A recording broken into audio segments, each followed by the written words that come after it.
Hello everyone and welcome back to my YouTube channel. Now, I know it's been a minute and a half since I have last uploaded a video to this channel.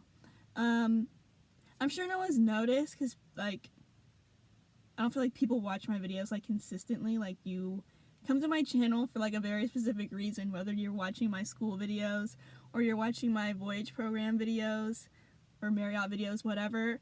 But if you have noticed and we're like, what's going on?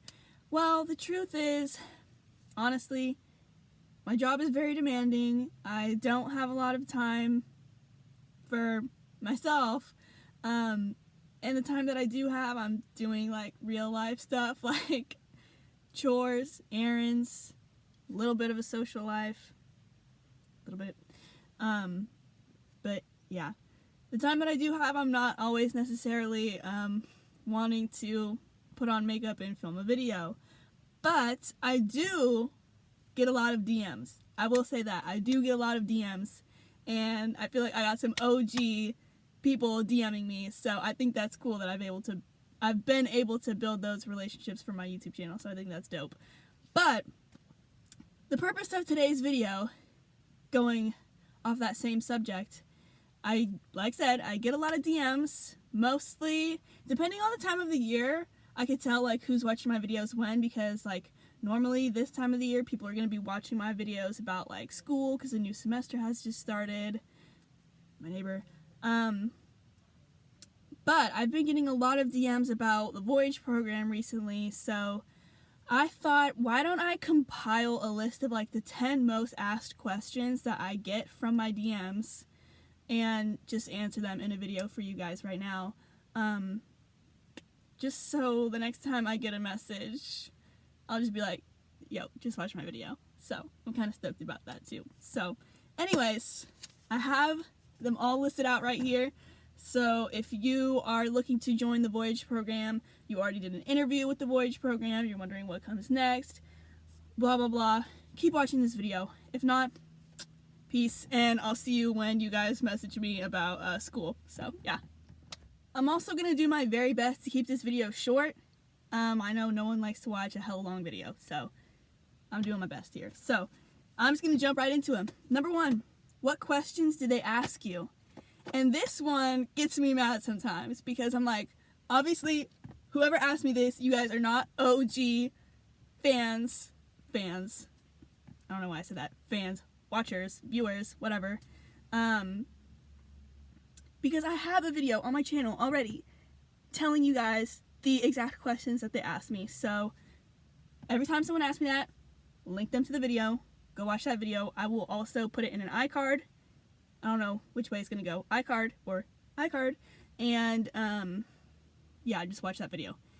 Number 2, what departments do they offer? So I don't know if it has changed, but I believe it's the same. And they offer rooms department, which they call MSB.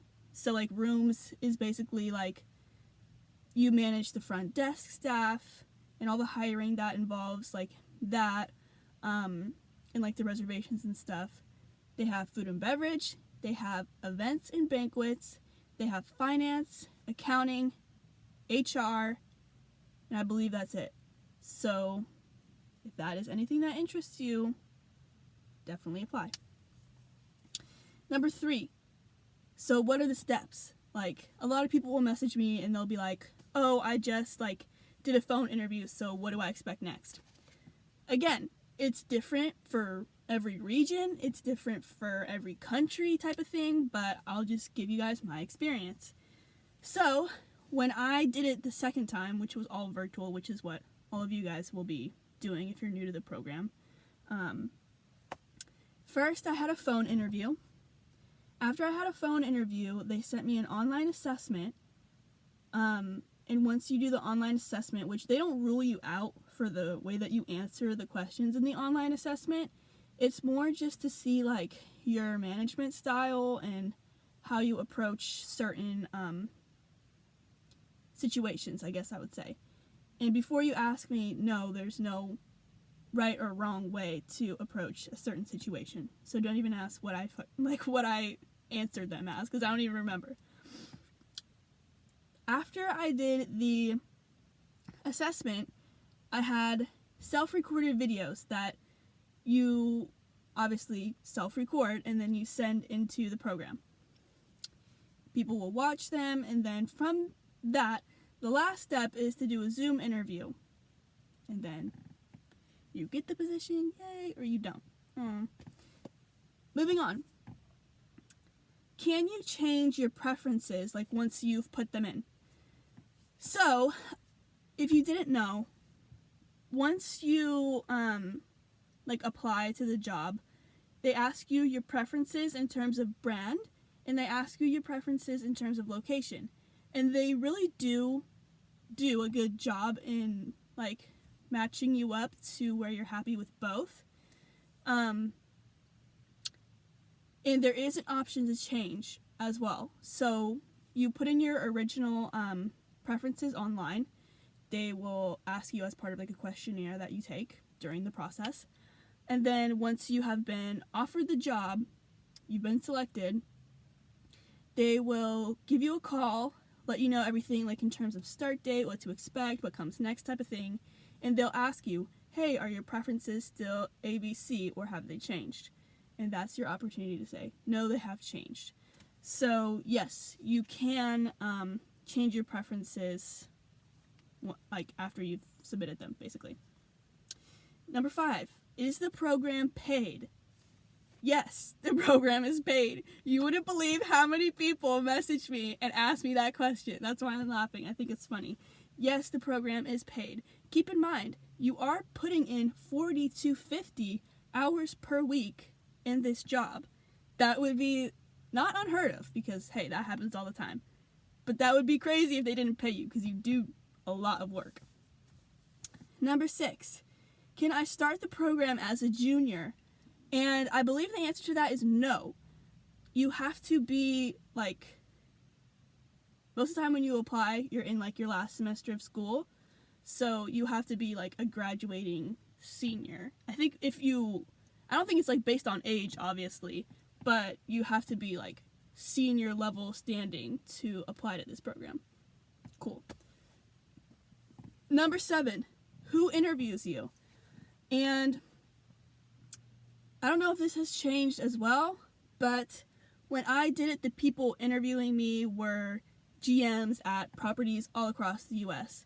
So it's actually quite cool if you, have that type of personality. It's really good to network during this time because you meet a lot of cool people, a lot of GMs that you may not know if you ever want to hit up again. Add them on LinkedIn. That's what I did, and I think it's a good thing to do. It's my piece of advice in here. Number 8, can you connect with other Voyagers before the program starts? The answer to that is also yes. So once you get accepted to the program, they let you know your start date, and they will send you an email, I think I got my email maybe a month after I accepted the offer, which I think I accepted my offer in March or April, and I didn't start till June. So they send you an email, and they ask for you to have, written consent to share your information. So they take your first and last name, your email, your start date, what department you are in, and what location you're going to be at, and they send out a mass Excel spreadsheet to everyone who has consented to have their information shared. And they send it out to all the other Voyagers. So you can see if anyone's going to be at your same property. You can get their email. You can try to connect with them before the program starts. Add them on Instagram, Facebook, whatever. So yeah, they definitely do that. And I think that's cool. I didn't have any other Voyagers at my property. It's a bit of a bummer. But there was a lot of people who had multiple Voyagers at the same property. So I think it's cool to try to connect with people before the job starts, and I think that's a cool thing to do. So number 9, can you apply internationally? If I'm here in the US, can I apply to be a Voyager in London or Canada or whatever? And I believe that you can. I just don't know the steps that you would take, so don't ask me. but I do believe that it is possible. So yeah, don't quote me on that, but I think that's possible. Okay, number 10. I feel like I need a drum roll for this because this is probably the number one question that people ask me, which, hey, maybe this is a little inappropriate and you should not be asking someone this, just like going forward. If you have another job that's like not this, probably don't ask people, but how much do you make? So, and I always tell people, like, I'm an open book. I'm going to tell people, but at the same time, like, I almost wish that people wouldn't ask me this just because I don't want to give the wrong information, especially because it varies so much. It varies by country, it varies by region, because obviously it's more expensive to live in certain parts of the US than it is like in others, and I'm sure the same thing with all the other countries in the world that this program is offered at. So, how much do you make? Well, it is comparable to what would be like $60,000 annually, like in US dollars. And again, I have no idea what that would like translate to in other countries, and I don't even know if it's the same in other countries, but that is for someone who lives on the West Coast, in California, in the US. That is somewhat to what you can expect. And I know it's the same for Hawaii too, because they're both super expensive to live at. That's definitely not going to be the same as someone who lives in like Texas or Florida or, you know, whatever. But I did want to answer that nonetheless. And yeah, those are definitely the top 10 questions that I get. And I'm glad that I was able to help anyone out. Hopefully this helps someone. Like I said, these are the most common questions that I get asked, so I think going forward it'll be a lot even easier for me. If anyone asks me these questions again, I'll just simply direct them to this video. If you have any questions that aren't related to those, have nothing to do with those, I will go ahead and link my Instagram down below. You can DM me about anything related to the Voyage program. If you have any other DMs that aren't related to the Voyage program, or Cal Poly, or my channel, don't DM me. No, I'm just kidding. But, kind of. But anyways, yeah, that is that. And please leave me a video request. Like I said, I know people don't watch my videos that often, but if you have video requests, please let me know, because I don't film videos that often, because honestly, I just don't even really have ideas, and I don't have a lot of free time. That's another thing I want to mention before I end this video. I'm going to add a bonus question because I get this one a lot too, and I think I forgot to write it down.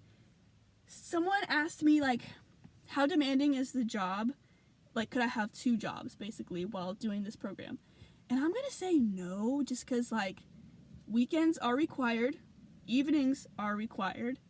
It's not a normal 9-to-5 job. You're working crazy hours sometimes, like up to 50 hours a week, sometimes even more. I've worked more. And, overall, it's just pretty demanding, and it can honestly take a lot out of you. Like, there's been days where I've finished a shift, and I'm just like, dude, I'm just like done. Like, like, not to say, oh, I don't want to do it anymore, but sometimes I have felt like that. I'll be real. So yeah, that was my bonus question. If you have any other questions, like said, message me on my Instagram. Thank you so much for watching my channel, and I will see you in my next video. Bye.